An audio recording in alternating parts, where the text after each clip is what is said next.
Hi friends, welcome to my video lecture. Today we are going to discuss a topic which is named as a stable multivibrator using 555 timer. Okay, let's see circuit and operation. Okay, a stable multivibrator is also called as free running multivibrator. It has no stable states and continuously switches between the two states without application of any external trigger. The IC 555 can be made to work as an stable multivibrator with the addition of three external components like two resistors and one capacitor. Okay. Next, the schematic of the IC 555 as an stable multivibrator along with the three external components is shown in this figure. Okay. In this figure, the pin number 2 and 6 are connected and hence there is no need for an external trigger pulse. Why? Because of it will self-trigger and acts as a free running multivibrator. The rest of the connections are as follows.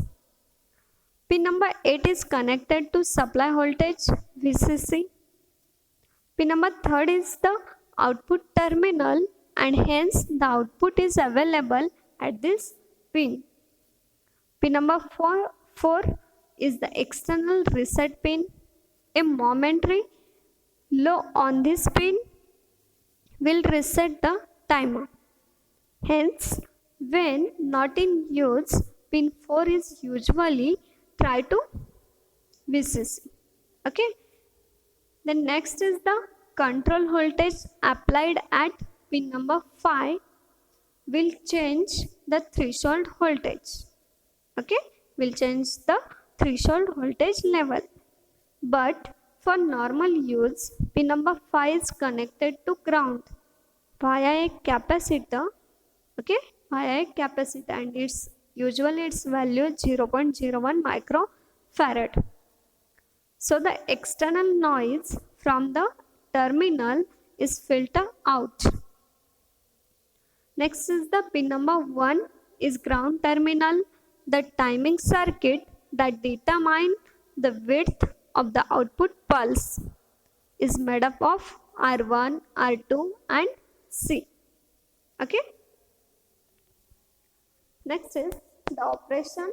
The following schematic the internal circuit of the IC 555 operating in a stable mode. The RC timing circuit incorporates R1, R2 and C.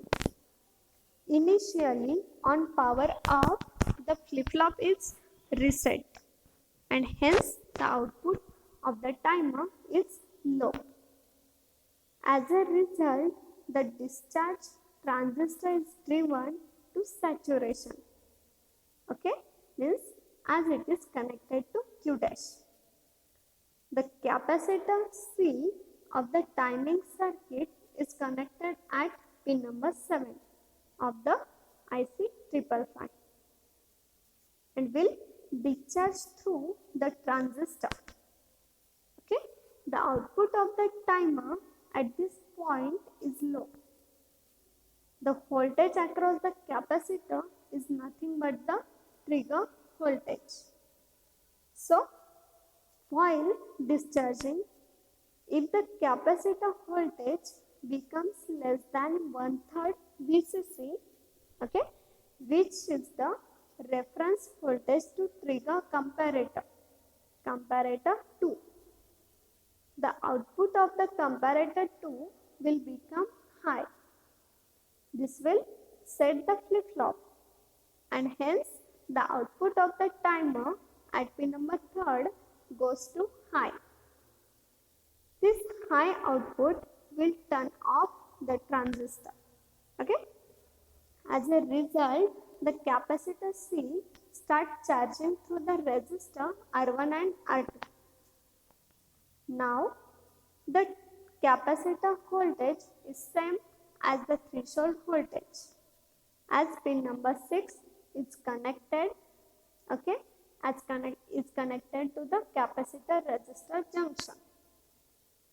While charging, the capacitor voltage increases exponentially towards VCC, and the moment it crosses to third VCC, which is the reference voltage to threshold comparator, means comparator 1, its output becomes high.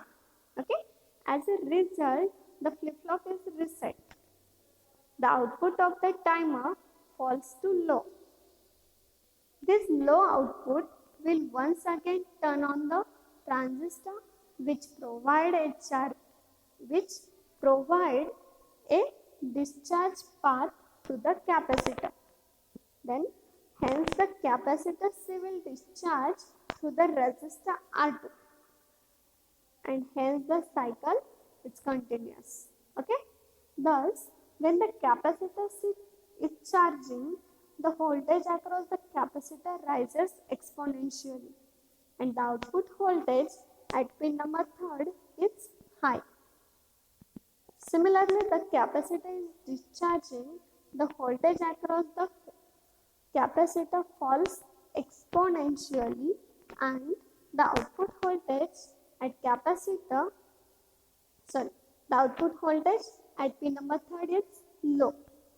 The shape of the output waveform of capacitor voltage and the output in the stable mode are shown in this figure. Okay, let's see this figure. In this figure, while charging, the capacitor charges through the resistor R1 and R2. Therefore, the charging time constant is R1 plus R2 into C, as the total resistance in the charging path is R1 plus R2.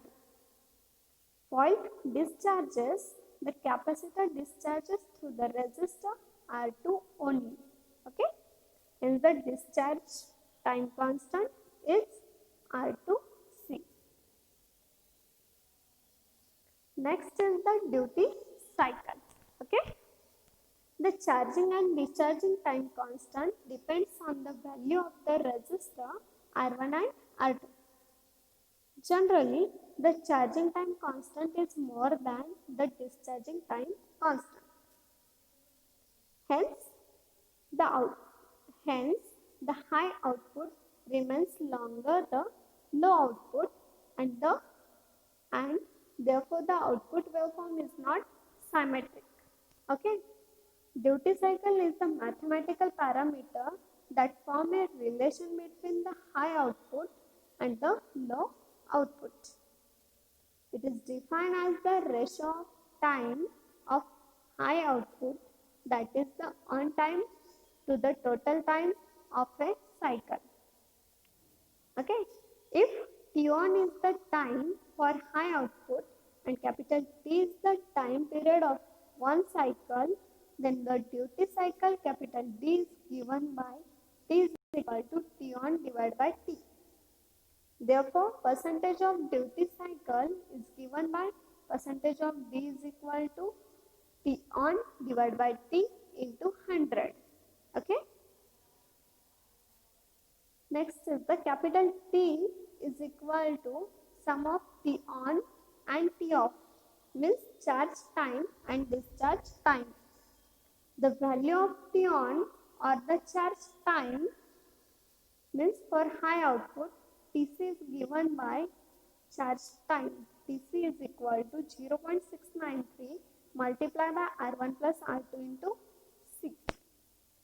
The value of T off or the discharge time for low output, Td is given by Td is equal to 0.693 into R2C.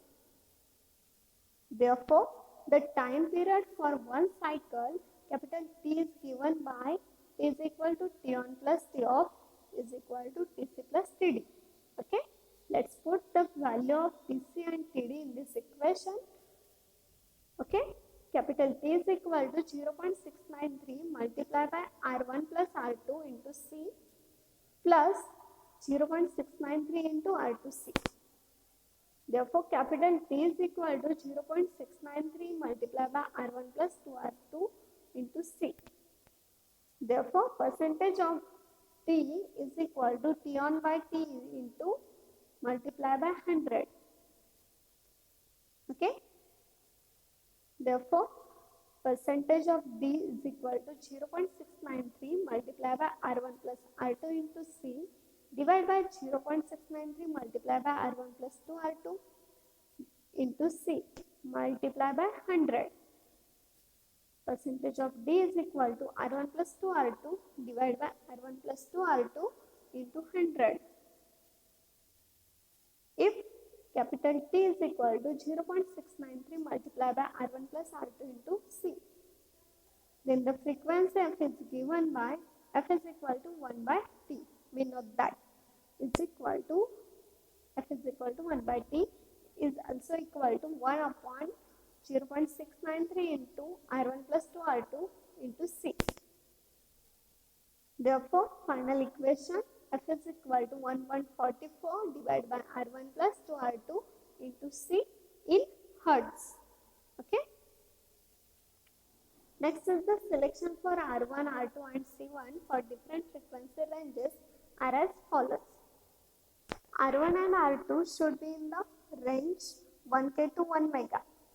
It is the best to choose C1 first because capacitors are available in just a few values. As per the frequency range from the following table. Choose R2 to give the frequency if you require. R2 is equal to 0.7 divided by F into C1. Choose R1 to be about a tenth of R2. Okay. This is the some examples and some values of R1, R2 and C1. Okay. And its answer. Next is the application of astable, okay, square wave generation. The duty cycle of an astable multivibrator is always greater than 50%. A square wave is obtained as the output of an astable multivibrator when the duty cycle is 50% exactly. Duty cycle of 50%, the duty cycle of 50% or anything less than that it is not possible with the IC555 as an astable multivibrator mentioned above. Some modifications are to be made to the circuit. Okay.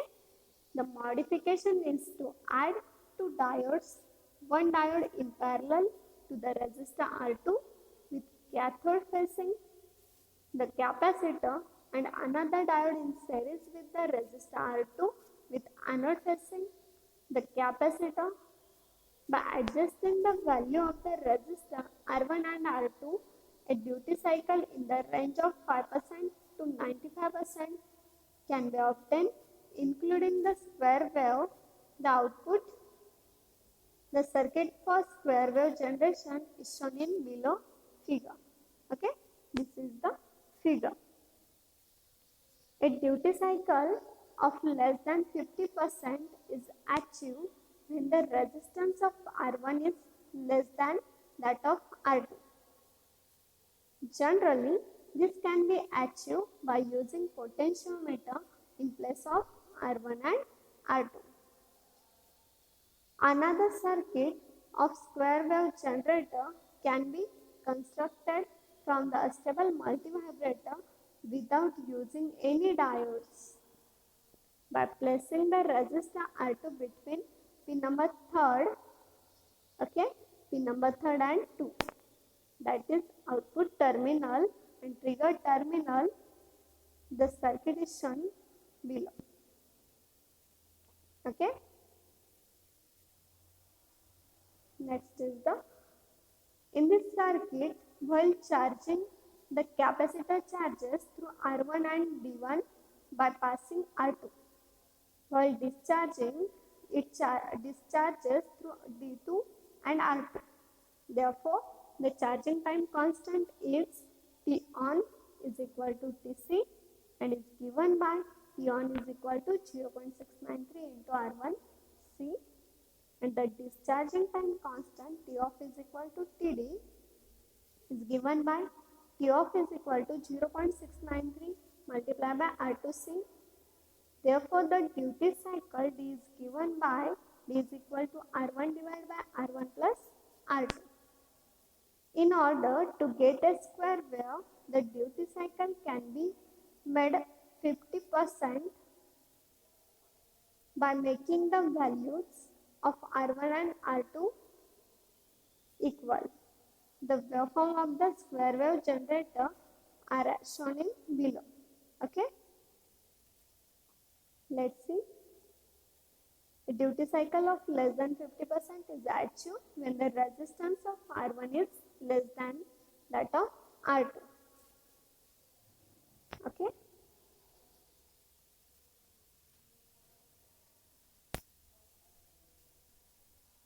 Next is